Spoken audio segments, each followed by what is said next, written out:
So here we are, my friend of 40 years, Elena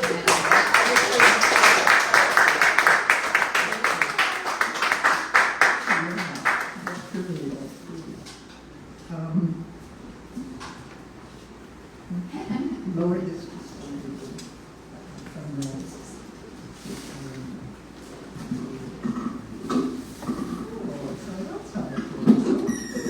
So first of all, my apologies to the gentleman, Matt Beckerman, who just lowered this mic for me, and his mate and partner, Jiwon Choi, whose wonderful work you will be hearing in a bit, because I nudged them because they were bringing the equipment that it had to be here by 2 or 2:30, and he's just like, and I showed up at the skin of 3 because of a very sweet Atlas cab driver I was going to take to something. So anyway, I really do apologize to both of you. You know, there is much love here.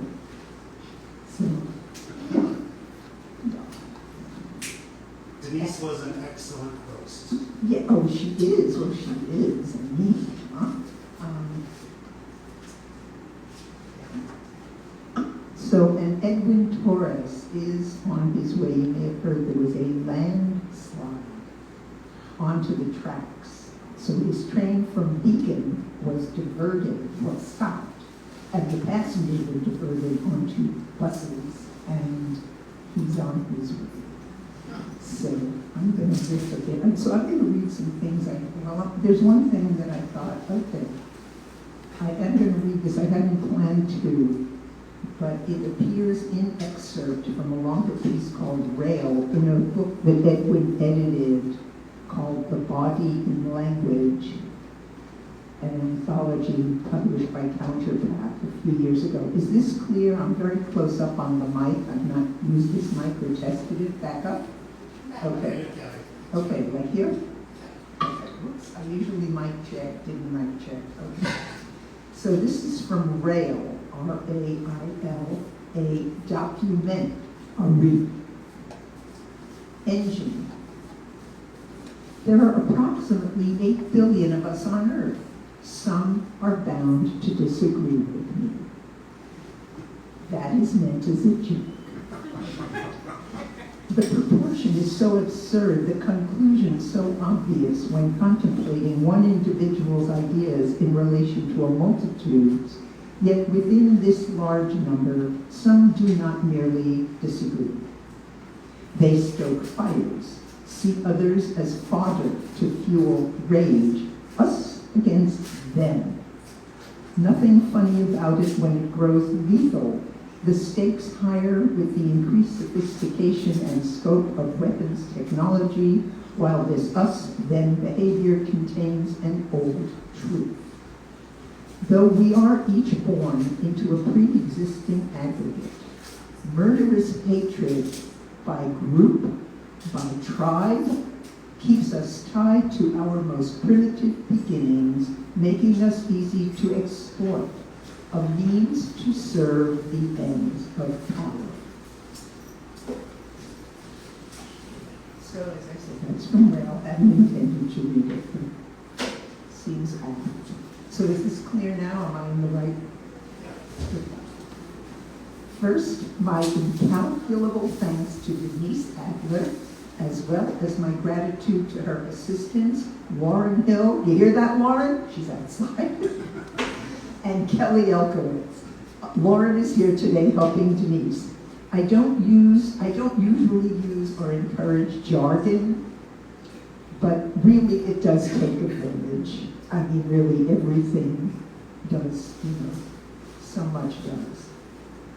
Denise and I met many decades ago, and we've remained friends ever since, and seen lots of water flow beneath many a bridge. Pictor Gallery is one such stream, and kudos to her and her collaborators for creating an open and inviting space and for having us as part of it today.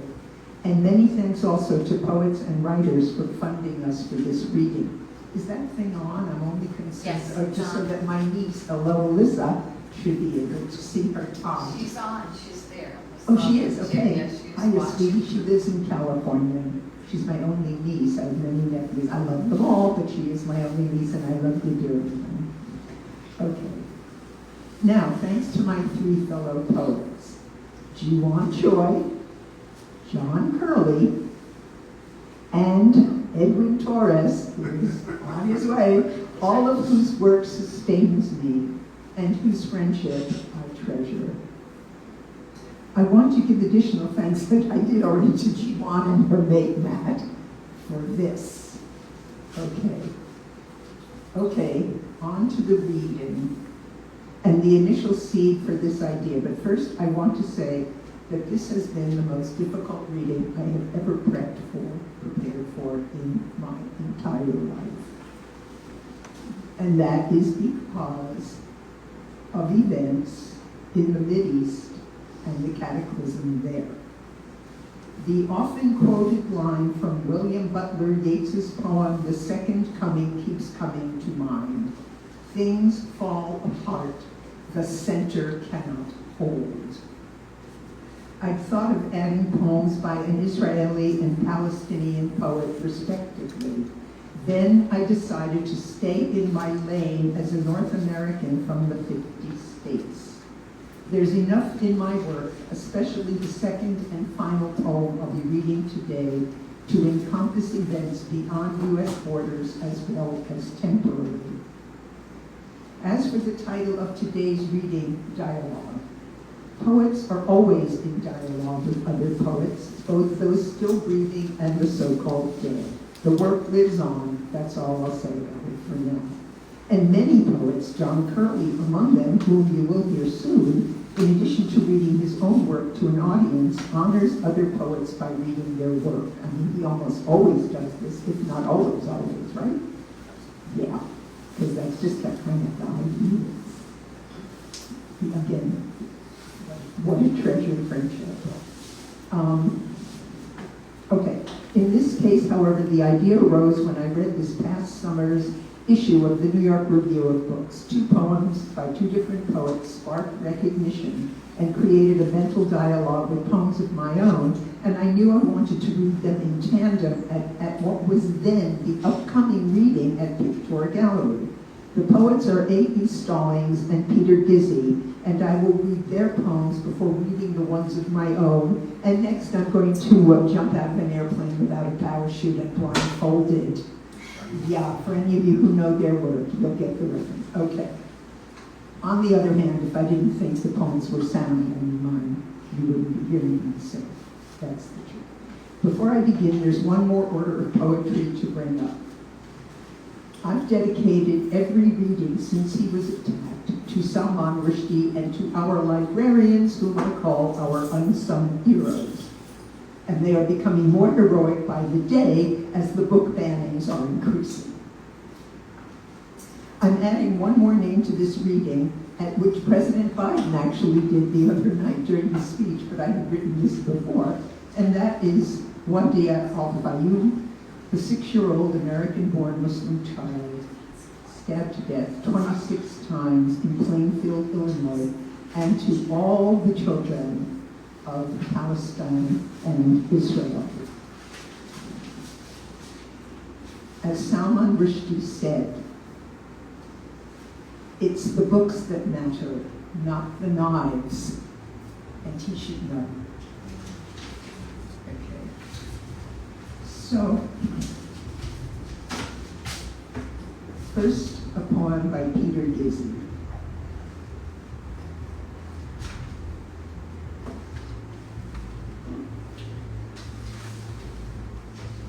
The title is I'm Good to Ghost. Good to go, but I'm good to ghost. It was also or failed the other night, when the face you carry is not your own, and the history in this is a history of haunted ground. The world is a veil. Its effects total the imagination. What have I been doing without me all this time? Don't know if I want to anymore. I wonder distance and its discontents. I trouble distance nevertheless. The poet is a buzz, The poet becomes a bug in air. How did I lose you between the rug on my floor and the sun setting out the window, between the radiator and a dusty kaleidoscopic light? To wander that light ingenuous before dark. To wonder the beautiful so close to death. Where do you go when I don't see you? Or who am I when you're not around?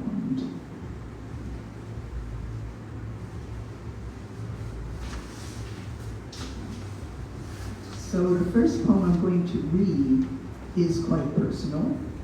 It is to my late husband. Where do I go when you're not around? A perfectly good question, I think. Okay, and this was published, I forget where, but anyway, it's called J. Depp the Sparrow. I dream I am dating Johnny Depp. He is indeed as handsome as they say. Trust me, I have seen him up close. I am younger in the dream than when waking each morning, if not as young as he. I am ancient, forbearing a great sorrow. Johnny gets dressed, goes down swinging along the boulevard insouciant. I stay in my PJs, whose bottoms belong to the ache, my dead mate. Johnny Depp remains attentive, kind, has two British friends who are neither. I may be forgiven for thinking one is Kate Moss, dressed to the nines. She mocks my mode. I do not recognize the man, just the type, English toff. Johnny tells me he loves me. I have my doubts. Appreciate the gesture, the act, the snaggle-toothed swagger. I am thinking of Johnny Depp insisting he loves me. Do not heed him, yet do not wish to lose the love he does not feel. I am aware of Johnny Depp shouting, I love you, as my dollar stakes out the periphery, canny, silenced, knowing he's the one. Now here's a little whatever. So the word sad, ache, and dolor, no, not sad, sorrow. The word sorrow, ache, and dolor in the poem, the first letters are capitalized and they do spell sad, but no one sees that when they read the freaking poem. It's my little thing, you know, that's good. Okay, steady as she goes. When I am dead, will I have a problem giving up my attachment to a corporeal, uncorpsed me, refusing to unsee myself hunched over, half a mango on the wooden cutting board, spoon untethering soft, moist flesh, my back turned to the couch where later I will be stretched out, reading? When all I know is no longer known, and science decrees me good and gone, how can it say with certainty the black hole of my consciousness has been sucked down into utter lapse? I am one who has faith in science, thus in proof and doubt. When I am dead, will I niggle others who continue to float around the observable world, I whom they must gainsay, even as they believe in a body, though most of a body's body is invisible? Will I visit them, not only in dreams, but in ways they must continue to brush off as if dust or bugs, since they too believe in rationality? Granting admittance to disguised messages from me would toy with ideas they hold dear, as do I, as I hold them dear. And know when it comes, I will cease to be, yet now assert with nervy certainty, born of drear dread and bounce, my remains remain here, a sentient trace, if vulnerable to cadence, rhythm, random acts, temporal accidents, the who knows and the let's be real. One wit of unbiased, bent times, unbending commitment to the not yet come along our thousands of years way, joining, hefting, boosting, imploring, leaving behind a puzzling to contemplate what if never was.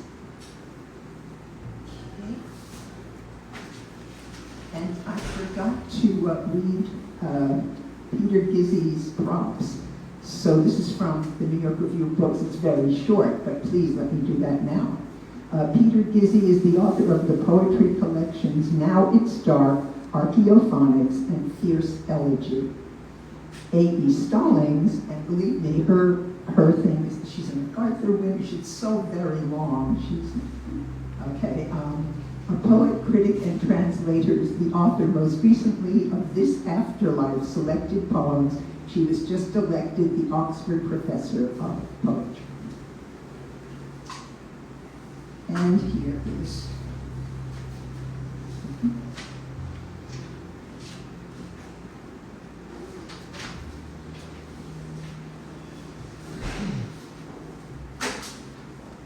don't be put up by the number of pages. It's actually all on one page. But it was so tiny, I copied it and put it in 14 points. Cheating! Okay, I'm just going to take a sip of water.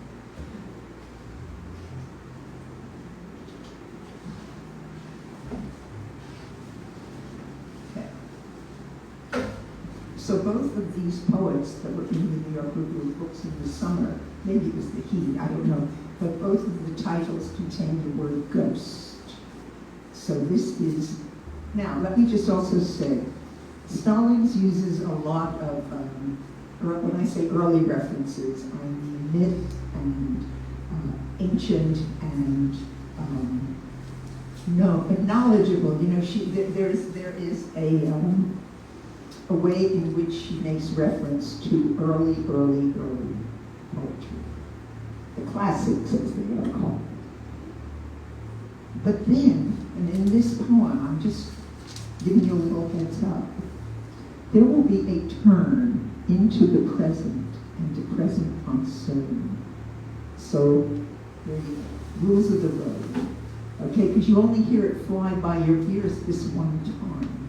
So, though I do recommend, and you could find it on the summer issue of the New York Review of Books. Okay, Ghost Nets.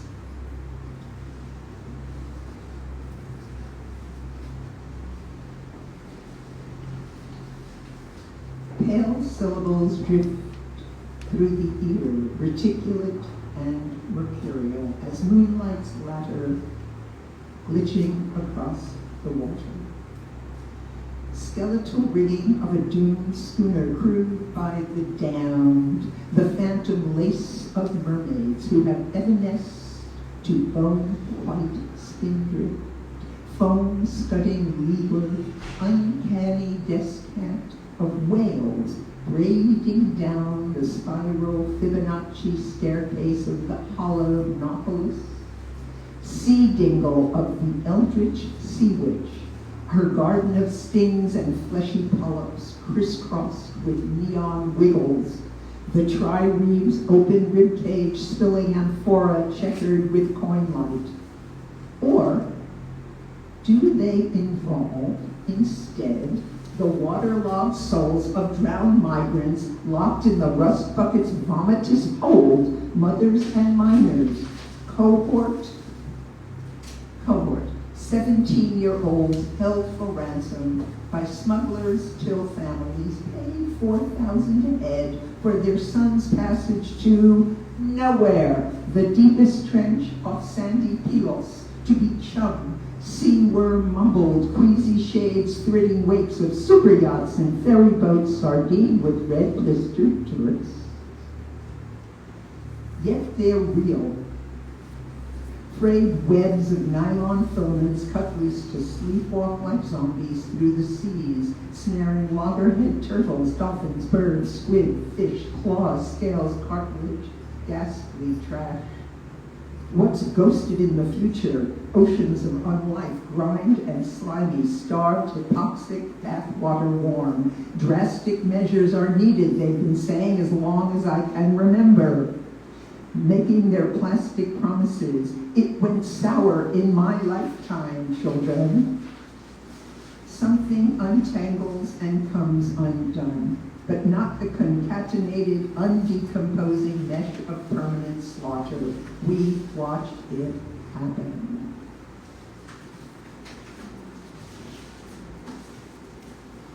Poetry with a brain and a bite. And a heart, big heart.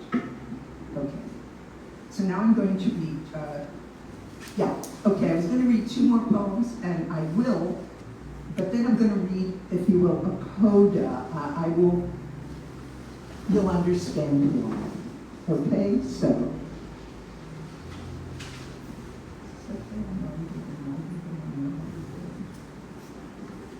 No, I was just looking through.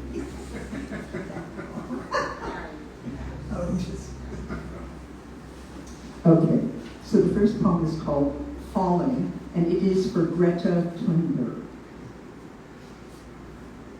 The train pulls out and we find ourselves in sunlight, me wondering what those falling down buildings alongside the tracks were meant to be, to hold. Buildings of wood, brick, small or multi-storied, storied all, once believed permanent, now furnished in limbs, twigs, leaves poking through windowish shapes. Human intention laid bare, unwittingly mocked by nature's gimme an inch. I have a firm handle on noose and pangs, or nouse and pangs if you are British. Know well my own intention as we leave the station, and a young man asks, "Would you mind giving up your seat so my brother can sit next to me?" My seat is by the window.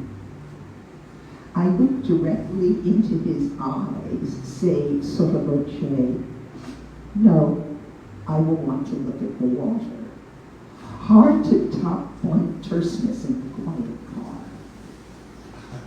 He, his brother, and a female friend create a kerfuffle till finding seats to suit, never to look up from pocket-sized reflective screens, note the rusting, fading wonder world outside, its places and forms, inhabited or hundreds of ambiguous incognitos in the space of one multi-hour jaunt, as we go speeding past mysteries of humans and trees, once an eruption, now rank with promise of becoming less through aim or neglect.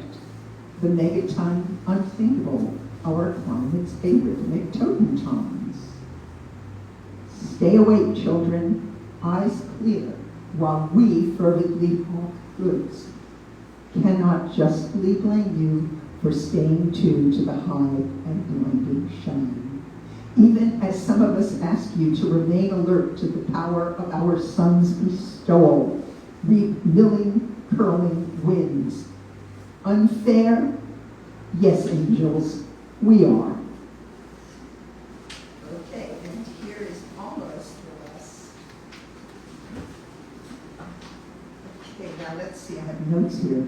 Oh yeah, I began this poem in 2016. The world is the gift that keeps on giving. You may not recognize every reference as it flies past your ears, but you'll get the gist. At this moment, this poem is dedicated to the children of Israel and Palestine.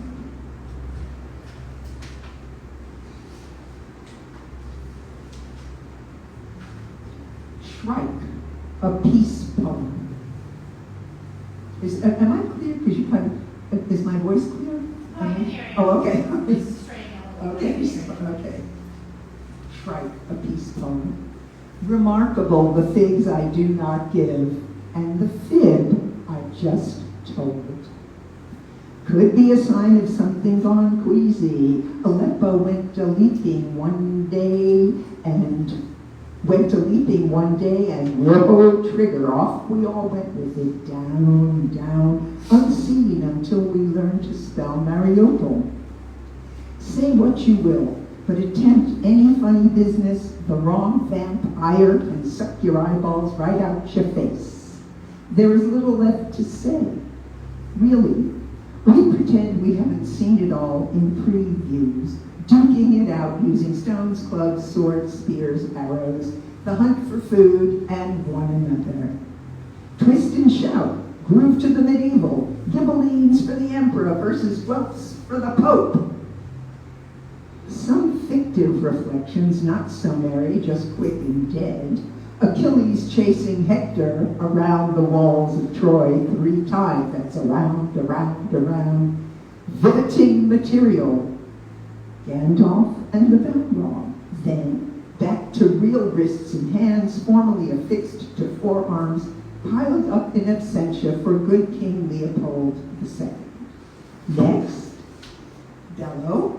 Stunnings, beheadings, they weren't built in a... If anything, they are unbuildings, fatal deductions. Not your brand? I feel ya.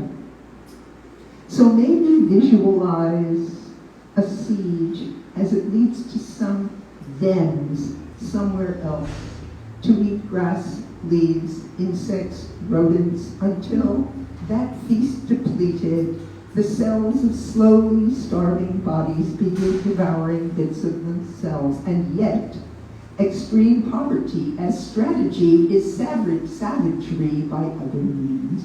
One more jot in our inventory, botched side of the ledger. Not even the grace or humility to wait for a good lava flow, flood, wildfire, hurricane, or earthshaker. No, these are human deeds, remains, reminders. Verily, verily, verily. Let us gather together slews of newborns, glimpse innocence at the periphery as it struggles to claw its way back up. Shrieking, flailing, failing to find a haven, the port, a sweet switcheroo, covered ditch, souped-up child balloon far out of range, the very ether bearing names of each and every dead child killed by human violence alongside the inscription, define unprecedented. Because everything these days is unprecedented, but in my head and in my knowledge, I didn't even mention the My Lai massacre, and I didn't mention so many precedents for what we can do to one another when we are doing our worst. However, I am going to leave you with a poem I hadn't intended, but I thought, man, I just can't do it that way with to them, to you. So I am going to leave you with a sweet and not, okay, I just can't, what can I say? Robbie, hi, honey. Sorry, I'm late. Yeah. Let's see, she's reading first. There's a shot. No, I'm just whatting with you. Okay, so this is short. Short. Waves empty on the tongue. You might watch yourself go to the grocery store, the post office, the beach, treading next a path of knobbly pebbles. You might endure water, hearken to sand crabs roaming, claw claps eclipsing glacial friction, loose ruins, sounds booming through holes in the dark. Understand this, that minnows, though mere, waggle, thrash, glint, leave nothing behind except small weights. Vibrate, swim around, love your dog. Thank you.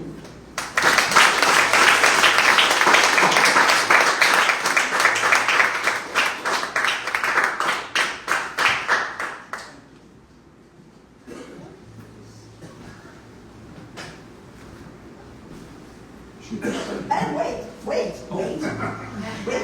because wait. He's not shuffling together good, eh, Curley? Okay, so this next poem, again, I really, it's indeed, I will not say a lot about the work because that's really terrible to do with someone about to stand up and read, but he is solid, he is the real deal, and he is my dear beloved friend, as are Jiwon and Edwin, but each person is unique to himself, right? So I am so honored and so happy to be able to introduce John Curley.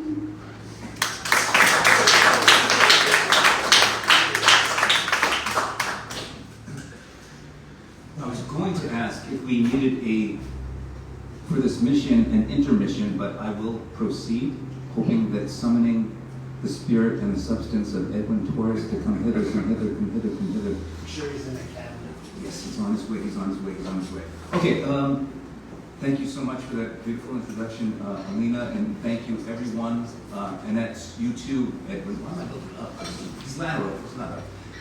Edwin Torres, but and Jiwon, Choi, and Elena Alexander. It is always a kind of energy gathering occasion to read with them, and it inspires the imagination as well as the spirit and the moods. But a few, since my daughter is here, a few onomastics, gymnastics have to be taken care of. Elena mentioned the actor Johnny Depp. There's a Jonathan Lewis and a Jonathan Curley. Sometimes my late mother used to call me Johnny. I didn't know Johnny Depp, but we had a very close mutual friend, a Newark-born author named Nick Cautious. Did a lot of rock and roll journalism and did novels as well. And I remember many times on a bench in Tribeca, Nick would be smoking his cigar and look at me and he'd say, "Curly man, Johnny optioned my novel In the Hand of Dante, and he keeps telling me he'll make it before I die. I think he's gonna lie." And he did. Still hasn't been made. And Nick is gone, alas. But I am, so let's see. So yes, so my name is Jonathan, and I am named after my father's botched doctoral dissertation at Harvard University, Jonathan Swift. And he decided that the dark vision of humanity that was Swift's would be his own if he continued working with his work. So he thought, well, I will abandon this for Samuel Johnson, and if I ever have a child, my firstborn will be Jonathan. So I'm Jonathan, but I go by John. And I think that I'm a person of great culture and refinement, which makes it strange that I'm reading to a bunch of yahoos like yourself. And I only say that, I know that smacks of kind of like a crudity and elitism, but I'm very refined, and I have at least one person who can attest to that, Ariana Beckett Curley, who mentions over and over again that the only life lesson that I've told her, and I will use an adverb that is only used in one context normally, I've taught her how to burp/belch promiscuously. That is the one lesson that I have taught Ariana. So Ariana Beckett Curley, ABC, she was meant to be born on Samuel Beckett's birthday, so that's how her name got encoded with the ABC. She was born on April 21st, 2016, which happened to be Prince's last day. But it's also the birth date, April 21st, 1947, of the great rock and roll poet James Osterberg, also known as Iggy Pop. And to just paraphrase one of the Stooges' songs for Ariana, "No fun, my dad, no fun to be around." Anyway. When Ariana was just a baby, summer of 2016, at one point my late dear friend Greg Spector, aka Gigi Ree, aka Gray Space, was holding her, and he was someone who was able, Elena knew him, loved him, and a very curious creature, wonderful poet, and also a mind reader, because I was sitting across from him in our living room, and he was holding Ariana, and he started speaking to her, and he said, "Ariana, your daddy is so sad because he misses his mommy, and he misses me because soon I'll be gone." And I said, "Gray Space, that is not going to be true." And the last time I saw Gray Space living was October 21st, 2016, and he passed away 2 months later. And I have a kind of beyond the grave calling card from Gray Space, and I have extras if anyone wants one. But this is his epitaph. Revelation upon revelation, resurrection, reincarnation, repetition, with variation, gray space. I keep it in my wallet, and I keep a stack if anyone needs them. Okay, I was listening to a news broadcast, and someone was talking about a conceptual construction, something along the lines of this phrase, the installation of fear. So I built a poem on that foundation. The installation of fear. Some of the parts were invoiced, intoned. All those invoices dwelled as opposed to indwelling, waiting. The machinery confers a kind of hope of/for obliteration.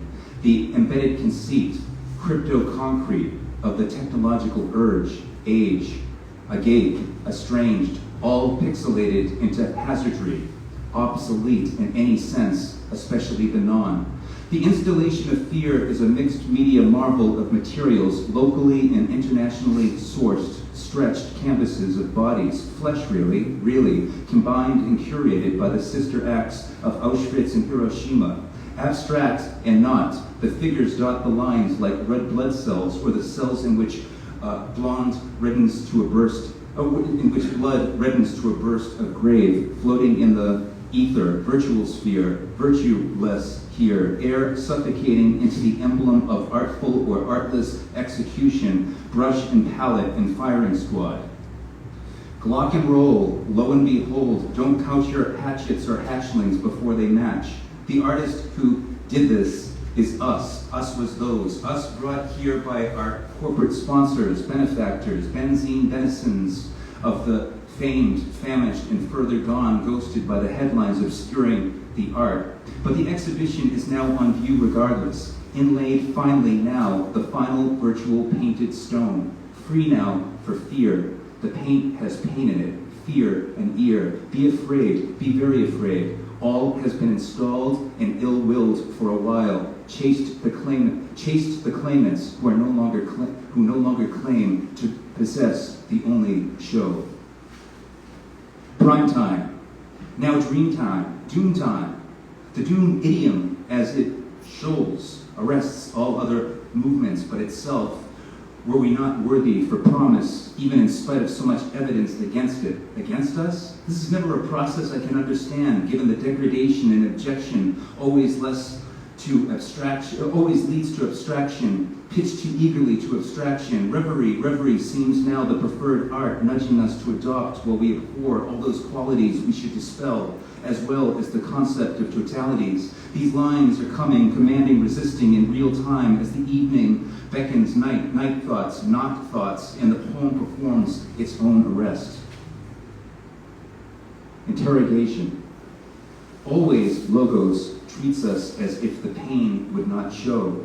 I cannot prepare a portfolio of the pain you will know, though its variants are clearly accosting, dearly costing. Why does the sliver usually follow the shimmer? Were we asked to ache besides the pleasantries or before? Some grievances are better to bear than to bury. When I seem to succumb to the solace of any possible solution, I will then change the equation, inelegantly wreck all in my futile fortunes. Call it the craft of catastrophe, controlled accident, honest indignity, fate's annuity. Elsewhere, little more fair peering into the panorama peopled thus. Quietly, she, he, they quaked in still lives. Lives climactically forsook, still alive, but inert. May the mental currency convert most industries to invisibilities, and may some of us mine the depths over a prayer's precipice. Sorry, Ariana, here comes the B word again. Beckett. Beckettian semi-reversal. The first line comes from Beckett. From things about to reappear, I turn away in time. From things about to reappear, I turn toward, not away. The fear that I will lose them when I miss them is the force that garners grace and saves.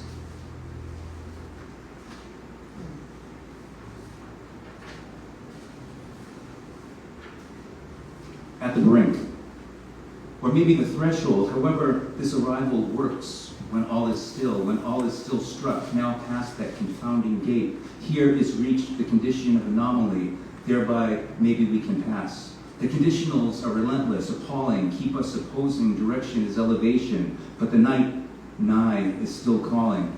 I address you somehow over these terms and dimming of lights, honestly confounded, still, but racing for embrace, imminent must it be, because I cherish not only this art, but the space where dwells it in the heart of its governance. Gain, please, this domain where we might instill lights in the Arctic, in the attic, in the antithesis of arranged formats. This is a plea, a visioning, a reckoning.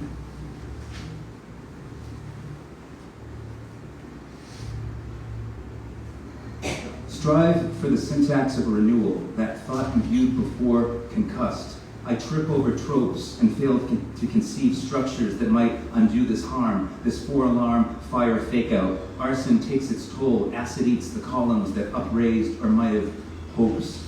Signifiers saturated, cleaving to cladding, won't offer enough word to gird the need. When I strove for that renewal syntax, function and form, I did so also at witness to the storm and was broken up before I could reach the shore of that thought again. My mother passed away 13 years ago yesterday. Last weekend, amidst much fun with Ariana and the cousins in Braintree, I did as I do every autumn to commemorate her passing. I go into the waters of the Atlantic Ocean off of Nantasket Beach in Hull, Massachusetts, and I immerse myself, say a prayer to my mother and to Mother Ocean, and then I get a towel, Ariana, because it's really cold. Later on in the day, roughly around this time, I was walking on Revere Beach in Boston with my father, so I figured I'd read this poem, not by me, but by another John Wieners, who every single year when I was a high school student and undergraduate would invite me to his Back Bay, downtown Boston apartment for coffee, and he would cancel every single time I was about to get to 44 Joy Street. But since this mentions Revere Beach, this is Billy. This is Billy by John Wieners, read by John Curley. He was as a god stepped out of eternal dream along the boardwalk. He looked at my girl, a dream to herself, and that was the end of them. They disappeared beside the sea at Revere Beach, as I ain't seen them since. If you find anyone answering their description, please let me know. I need them to carry the weight of my life. The old gods are gone. What lives on in my heart is their flesh, like a wound, a tomb, a bomb. And I'll just read two more. One is by me, but really that's such a liar. This poem is not by me. This poem is by the audience, the poet, the late poet Bob Thompson, born in 1937. He died in 1966, same year as the composition of Billy by John Wieners. And this summer, I saw two exhibitions dedicated to Bob Thompson's work. I really enjoy it. And first saw it at the Newark Museum. The Newark Museum of Art. They added that. But at the exhibition, at one of the two exhibitions, there was some writings that Bob Thompson did, some kind of mini rough drafts of poems that discussed water. And so I wrote a poem inspired by Bob Thompson's painting, by his poem that's embedded into my own poem. And he also did a painting of Leroy Jones' Amiri Baraka, and I will end with a Baraka poem because it's encased in this poem as well. So this is Poem for Bob Thompson, and I'll raise my finger. I'm one of those people that I'm very faithful to intellectual property rights, and so when I get to the Bob Thompson part of the poem, his poem, inside my poem, I'll raise my hand. So this is a painter writing a poem, and this is a poem overlooking the painting of this scene and then this scene. Exquisite art. Poem for Bob Thompson, 1937 to 1966. Painter premier, Quester art star, after the fact, and facts and art go together weirdly, like your Edenic scenes where strange vicious birds enter the scenes and disturb them, inter them. Let me come at you multiply in various modes, off kilter and out to sea, because you see, when you left the palette for the paper, you gave some navigation charts as to where you watery were. You wrote in thick riverine ink, I'm awake, I'm awake, I'm a wave licking the shore. My tongue is water bathing my lips. My eyes struggle to see the bathing of my lips. My tongue is me. In your wake, I take the fifth intake of that arresting orange canvas of yours as it comes crashing down amid my mind's stretched sense of all that comes down the pike and wakes. All that made your figures fret among those aerial leviathans, those Bane birds. What was your Leviathan specifically, Bob? Bopping as you did among the painted fields and selves and seas? You were there too with George Hoppen. Truth is also the pursuit of it. The 2 shows of yours I attended last month made some advertising overtures for your work, neither of which you would have perhaps written or painted, but let them fold into this poem portrait and see where they lead. So let us all be citizens. That was the name of one exhibition. So let us all be citizens and agony and ecstasy. That's the other exhibition. Some allow to be more than others, those citizens who, while the ratio of A to E, agony and ecstasy, is always in favor of the former. An agony, as now, as then, as the poem, an agony, as now, written by Leroy Jones, whose family you painted. That family is us, and ours may be. Like your work, truth is also the pursuit of it. An agony, as now, by Amiri Baraka, aka Leroy Jones. I am inside someone who hates me. I look out from his eyes, smell what foul tunes come in to his breath, love his wretched woman, slits in the metal for sun, where my eyes sit turning at the cool air, the glance of light or hard flesh rubbed against me, a woman, a man, without shadow or voice or meaning. This is enclosure, flesh, where innocence is a weapon, an abstraction, touch, not mine or yours. If you are the soul I had and abandoned when I was blind, and have my enemies carry me as a dead man, if he is beautiful or pitied. It can be pain, as now, as all his flesh hurts me. It can't be that. Or pain, as when she ran from me into that forest. Or pain, the mind, silver, spiraled, whirled against the sun, higher than even old men thought God would be. Or pain, and the other, the yes, inside his books, his fingers, they are withered yellow flowers and were never beautiful. The yes, you will, lost soul, say, beauty. Beauty practiced as the tree, the slow river, a white sun in its wet sentences, or the cold men in their gale, ecstasy, flesh or soul. The yes, their robes blown, their bowls empty, they chant at my heels, not at yours. Flesh or soul as corrupt, where the answer moves too quickly, where the God is a self after all. Cold air blown through narrow blind eyes, flesh, white, hot metal, glows as the day with its sun. It is a human love. I live inside. A bony skeleton you recognize as words or simple feeling, but it has no feeling. As the metal is hot, it is not given to love. It burns the thing inside it, and that thing screams. Ah! Thank you.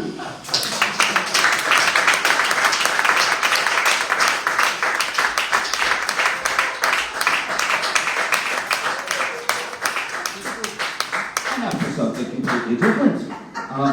Next up is Jiwon, Choi, and if I've put any malignant tumors on your funny bone, don't worry, they are going to be culled, extracted, excised, and ablated, because Jiwon Choi is a very, very funny poet, and even when she's not funny, she's still rapturous. Here she comes, Jiwon Choi.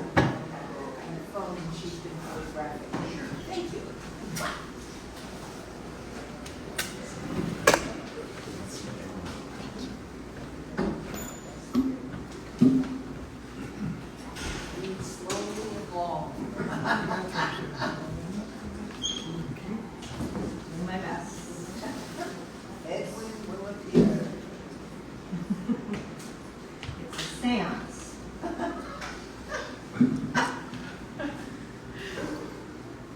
Thank you, Denise, for hosting us in your beautiful space.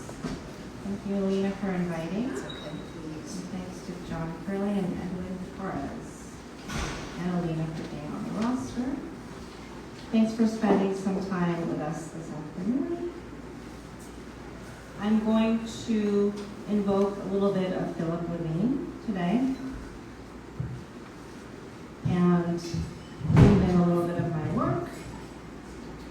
I'm going to read a little bit from his 1933, which he dedicated to his dad, memory of his dad and his mom. My first book, One Daughter is Worth 10 Sons, is dedicated to my father. So I'll be reading some more from here as well. I just want to start off just by talking a little bit about Levine, Philip Levine. Specifically a line that he takes from a Wordsworth sonnet. I believe the sonnet is called Compose or Composition on the Westminster Bridge. The line that he gives us from the sonnet is, getting and spending, we lay waste our powers. And so Levine says to Wordsworth, speak for yourself, Willie, for he does not agree with this dictum. For Levine knew and knows that the poet is the spender of the self for the celebration of the world, and also to be solely concerned with saving oneself is short-sighted, for the work of the poet is to connect to our inner wealth, and we do so by being in and of the world. Do my best. Edwin will appear. It's a seance.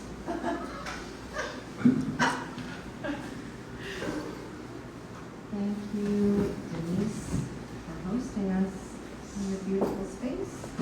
Thank you, Elena, for inviting. And thanks to John Curley and Edwin Torres, and Elena for being on the roster. Thanks for spending some time with us this afternoon. I'm going to invoke a little bit of Philip Levine today, and weave in a little bit of my work. I'm going to read a little bit from his 1933, which he dedicated to his dad, memory of his dad and his mom. My first book, One Daughter is Worth 10 Sons, is dedicated to my father. So I'll be reading some more from here as well. I just want to start off just by talking a little bit about Levine, Philip Levine. Specifically a line that he takes from a Wordsworth sonnet. I believe the sonnet is called Compose or Composition on the Westminster Bridge. The line that he gives us from the sonnet is, getting and spending, we lay waste our powers. And so Levine says to Wordsworth, speak for yourself, Willie, for he does not agree with this dictum. For Levine knew and knows that the poet is the spender of the self for the celebration of the world, and also to be solely concerned with saving oneself is short-sighted, for the work of the poet is to connect to our inner wealth, and we do so by being in and of the world, and with our people. This is the way.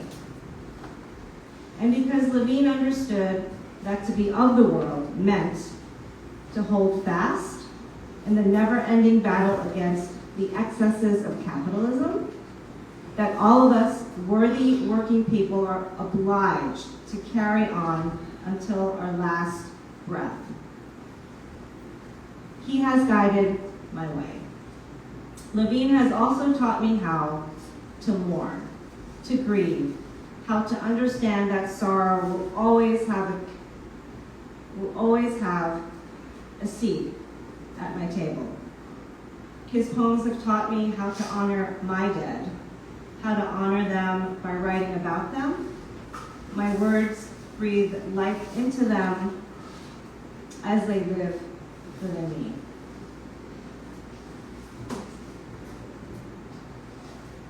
I'm going to read part of a poem by Philip Levine entitled Losing You from his wonderful collection, 1933. Losing You. Another summer gone, the hills burned to burdock and thistle. I hold you a moment in the cup of my voice. You flutter in the frail cave of the finch.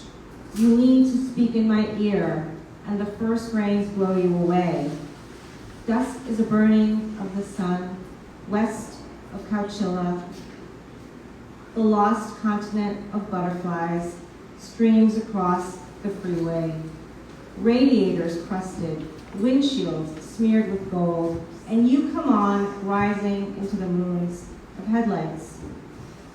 My brother is always a small bear, cleaning his paws.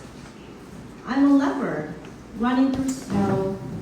You are the face of an egg, collapsing sideways. Now, the last olive falls, ripping its seed, a black stone among stones, and you are lost. So don't compare his work to my work, because his work is better. Apples and oranges. No, it's just apples and apples. But, obviously we're different people, Philip and I, but he is, and always will be, an influence to me. I will read some poems that are dedicated specifically to my father and about my father. Back to 1951. My father is forgetting my face as he lies dying in the company of parrots in bright eyeshadow and lips like Christmas. On a battery of wings, surrounded by a halo of flies, he is lifted back to 1951, 17 and hiding in the mountains, living off bitter roots and small snakes, giving the Red Army the finger. He stayed there long after soldiers went back to their farm and factory lives, while I tried to fit inside his tin can of a heart. Thou shalt not smoke, thou shalt not skip breakfast, thou shalt not end up an old maid. Did Confucius say, headstrong daughters must assume the venerable position? Do it anyway, kowtow, and contemplate remains of flesh and bone melting into silt and soil. Curse. The old man on the side of the road is an armadillo letting go the slippery tail of his life.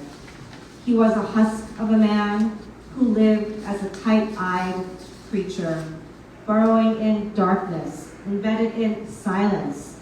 He never claimed me as kin, but my face says I am of him.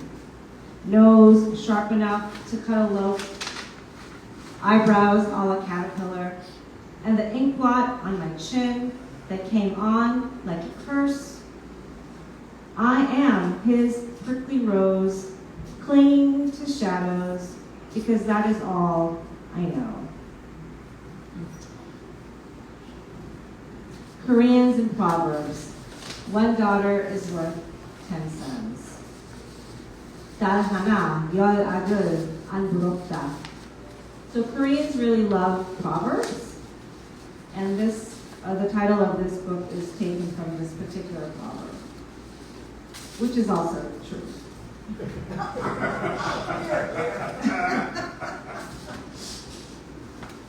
Rice. Grains must be washed 20 times or the spirits malingering will get in you and turn you into a hungry ghost. This is a job for girls, not sloppy boys running around like headless cocks, scratching their balls all the time. Pity their mothers, strapped to babies, trapped in front of the eternal cooking pot. Dowry. A man with eyes smaller than his stomach will not make it through winter. He will crow like a handsome rooster and do nothing but bring on the evil eye. I will wash him out of my life. 10 hens, 8 persimmon trees, 50 sacks of rice, 3 sows, 10 casks of beer, and 60 ri of cloth cannot be squandered that way. Promise. The moon watches us as we fold our pale bodies into each other. So my father would keep a stack of Penthouse magazines under this old rickety chair that he used to sit in. And I think he didn't realize that we all knew that the magazines, like, I don't know why he didn't think we could actually see the magazines, because they were clearly visible. But there they were. I find my father's magazines and open up to women spun from cotton candy, gold hair in both places, like the girl who wanted to eat and get eaten in the story of the bears. Underwater, I look at my nipples, brown, hard, and alive. I know these are my true eyes. I'm going to end with a poem that I wrote and dedicated to Philip Levine. How will I know I was alive? 1. Lay me sloth under a pile of leaves, free from the desire to deconstruct Rumi or the perfect banana cream pie, until genetic forces and the Big Bang conspire to make me what I am, morbid, dreaming in blood of broken bodies, and my ghosts fully formed. 2. My flesh, your flesh, our nature is animal. What is human? Sad rhetoric and theories leading to assassinations in Texas, napalm in Cambodia. Look what they did to Lumumba in Congo. God made me with a hole in my heart, but you say it was evolution? 3. They dig up bones all the time, under shopping malls and car parks. Mandible, femur, ulna, pieces of the puzzle when butterflies slumbered in amber, and men were made of mountains. The story about the time traveler who falls up a hole in the street is true. He falls in love with a librarian who finds him staring at neon signs. She takes him home for a tuna sandwich. 4.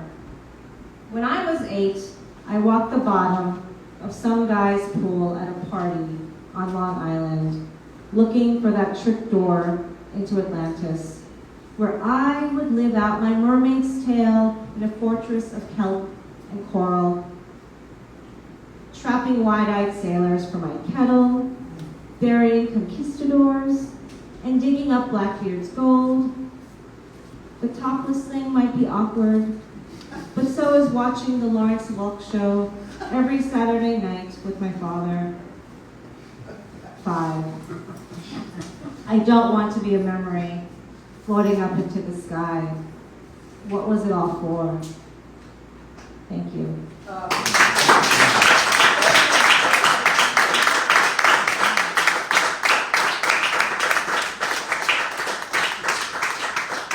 right, please welcome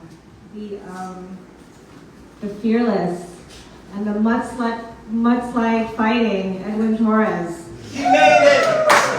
He made it!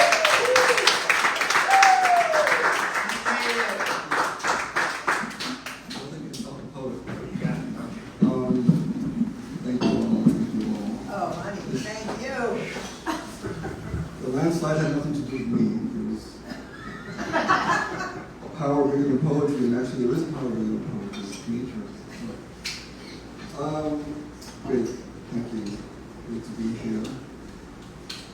Thank you all for setting setting the room, recharging the room if it works.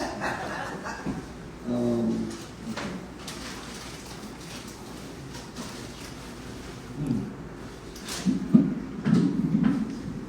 Nice setup. Thank you, Denise. Okay. I had a dream with the poet Willie Perdomo. It was a full-on hangout with you last night in the dream. We were on the corner of 2nd and 49th watching a cartoon show on my laptop set down on the sidewalk, a compilation of 2D Bugs Bunny and Pixar Land with commercials between each. The rest of the people in our crowd had gone inside one of the buildings, leaving us after dinner. In the building was a lobby with a bowl of paste-on three-headed eyeballs, an apartment door left open where a party was. No music, maybe we were taking a break from the party, or maybe we stumbled upon it. The night was clear, with us standing on the street over the laptop, not bending to get a better view, to see what we could without effort, was the hangout. Many bags of fast food at our feet. Don't know how many hours we've been there, but there were more unopened ones waiting while the cartoons played on the laptop. The commercials were all highly produced animations of apartments with glossy highlights and bright interiors. It seemed that the commercials were meant to provide a home for the viewer who didn't have one, who may have been watching the commercials on the street and wished there were walls and picture frames and dogs and surfaces they could clean and claim as their own. I came to this awakening and thought I should tell you, but then the commercial was over and I said, I just thought of something, but I'll tell you later. You were focused on the screen there on Lexington and said, like, whatever, but I was on second and said, whatever back. This episode had characters we'd never seen on a flat dimension, no CGI which threw us off. When finished, I closed the laptop. Her head was shrouded in the goggle hoodie of yellow with black shoulder shrug. I said, I think commercials are for lonely people whose night is just starting now and want some sense of home and order. You said, well, I have more confidence than that, and exposed your bald head to the street lamps and passing headlights, making the city a revolving galaxy bouncing off your head. Suddenly, defending my own insight, I explained how smoothed out Pixar had made conflict, and how we were in a world without edges, reflecting our slow emotional descent. You said you started writing poetry to calibrate people on street corners. I said I bought Mad magazines. My computer somehow surviving the debris of a moonless night. You know how to string rhymes together, I dared? 3 students came out of the building with the party, followed by a classless teacher. They all pointed at us. I quickly tidied up the junk food at our feet into one convenient bag. In that same motion, you swooped into the lobby and came out with many three-headed eyeballs pasted on your shaved head. The street we were on had become a slight hill. They all gathered speed as they walked by us quickly, or maybe we had always been downhill. You on Lexi, me on second, my laptop folded. You told me the first words you ever rhymed. That's when I knew it was time to go, and thought about a cab, but where would I drop you off?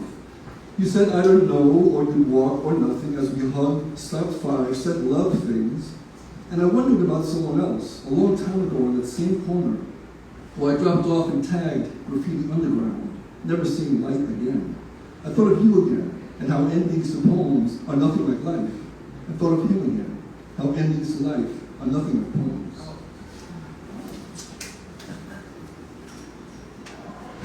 Sky is a delicate ocean. My ear weeps for a time gone by. Or is that what sound does to the angled tongue? Where the origin you, what you choose, speaks of unseen you. A difficult shun to speak of the unseen is to love unbearably linguistic. This is a short poem by the Palestinian poet Mahmoud Darwish, followed by a piece of mine, followed by a collection of writings from a longer piece called The Writing of Animals. When my words were weak, I was faith. When my words were anger, I was storm. When my words were rock, I was river. When my words turned honey, flies covered my lips. Don't stop, don't go. I'm sorry, my children, I wanted to be unselfish, unsainted, but nothing is free. This envy, this ending, it's all about me. This story, this journey, it's all prophecy. If a war begins with treason, then a war begins with pride. If a people call you brother, do you promise not to hide? Was a man who told a story, was a man who told a lie. He said, come with me to heaven, I will show you how to die. My children, my brethren, I'm sorry to be so truthful, so hurtful. It's not up to me. This rapture, this scripture, it's all prophecy. This calling, this blessing, it's all about me. If there's evil in the body, there's evil in the mind. If a man is born a leader, will he follow in his time? On the mountains of people was a mountain of mind, was an enemy to evil, was a master of this crime. Stop looking, keep moving, there's nothing to see. This hatred, it's sacred, it's not about me. Don't stop, don't go, don't tell me to be. So truthful, so vengeful, it's not up to me. I'm hunted, I'm wanted, I'm here, I'm so free. I'm moving, I'm shaking, no hero in me. One person, one country, and nothing like me. One trigger, one finger, I don't want to see. The destruction of a people, resurrection of a mind, the creation of a nexus lets the liberation shine. If this body is a country, will this body give me time? If I go to fight for freedom, will I liberate my mind? Insane, undead, this body won't breathe. Stop moving, start listening. How many are we? I hear them, I know them. I wanted to be unselfish, unsainted. But now look at me. With this instrument of evil, I can change the way you lie. Not a gun against the people, but a calculated mind. With this power of my sorrow, I can change 1 million lives. Give me 90 million reasons why I shouldn't blow your mind. My children, my brethren, I'm sorry to be so truthful, so hurtful. It's not up to me. This story just starting, it's all prophecy. This journey, this calling, it's all about me. What exits you? What exists you? I don't know how to tell you that I'm scared of losing what I have. That my brain is a sieve and this body has, I don't know how much longer. And that I need to know that my all was not in vain. My words, how I see my world was not for nothing. So I have to keep writing what I imagine to connect to somewhere I've been already that I've never seen, somewhere that doesn't recognize me, everyone but me. How easy to say I'm not as strong as you, that I need to know how everything I did was worth something. And then that means to who? Who is the large ideal that will strike me? Who is the outside myself that I'm charging towards? Who else should it be but right here? My own blood. Who else but here is who I should listen to? What serves you, what saves you? It is in fracture where emblems of humanity set root, where the initial stages of cognition assemble nerve endings to create from that which remains. The semblance of thought in its origin as flesh is manifest by the reception of flesh in its perception as thought. To envision fragment as a whole is to embody fracture as immersion. This is language taking root in fracture. The form of that fracture is what poetry allows for, to raise questions among the detritus of alphabets that humans survive on. If poetry is an animal in the landscape of our bodies, the question of the animal is to survive our truth, to call on our fractured forms to save us. Hear now the repetition of mark making, where self finds self between selves. Before arrival of same self as other self. Before departure, same edge, core of B in edge. Before same edge, defining self as human other, selfing in constant self, of guttural bounce is other. This is fracture taking root. Same flesh, says stroke, appears as horizontal affiliation of breath, says body, between arrivals, where fracture finds human. What endings interrogate, what thought does decay, what mind does to flesh, what gathers as form, what fractures immersion. I've exhausted my powers of observation. Hear now the concreteness of the body. What arrived for you, what I have for you. In consideration of place inside earth, of earth as a place for sending, to gravitate, to conjure timelessly gorgeous sterility of language, to settle in the flotation devices wrapped around our crossings, around layered actions that define change. What will our words do to change Earth? What will the places we visit with language, with landing our language, with considerations of placing our language? What will the motivation of ending, of our ending, do for change to maybe land? An action of supple ability, the human body is not pliant until told so. The human mind a place inside earth until given words to assemble around, to land with gentleness the force needed for change. To strike familiarity, the alphabet allows the animal its integers of cryptic consideration, their translation for creatures of cognition to absorb intention, to allow a place, the human earth, its knowing. For giving place, what we do is what we know, to arrive, the human into the human, with time inside earth, to mine through human change, consideration for change, to note how long it takes to set out what words do.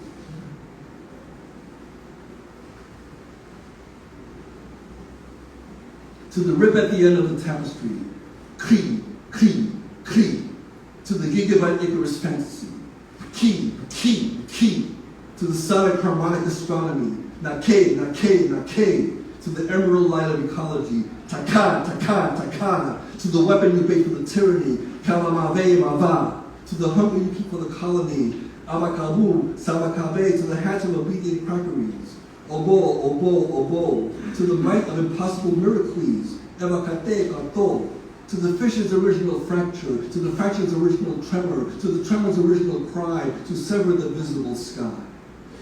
To the shadow undone by the master of none, the runner, the runner, the run, the run, the scissor, the paper, the pebble, the rebel, the scissor, the paper, the pebble, the rebel, the one in guise of the other, in guise of the one inside of the other, the one in guise of the other, in guise of the one inside of the other, the mother, the father, the one, la luna, la sola, la luya, the mother, the father, the one, la luna, la sola, la luya. To the infinite orbit of language, gua, gua, gua, to the primal ascension of love, qua, qua, qua, to the river I river impossible, to the mountain I mountain my name, to the fire I fire ascension, to the enter I enter my frame. To the body, the brain, the spirit, the same, the same, same, same, same, same, same, same, same. Sever salva, cueva cava, Wevama vavava, levaka vavaka, lenga makumaka kwe. The mother, the father, the one, the scissor, the paper, the pebble, the rebel, the mother, the father, the one, the scissor, the paper, the pebble, the rebel, the mother, the father, the one, the scissor, the paper, the pebble, the rebel, the mother, the father, the one, the scissor, the paper, the pebble, the rebel, the invincible voice of humanity. Cha, cha, cha, to the invincible voice of humanity. Cha, cha, cha, to the invincible voice of humanity. Cha, cha, cha, to the infinite orbit of love.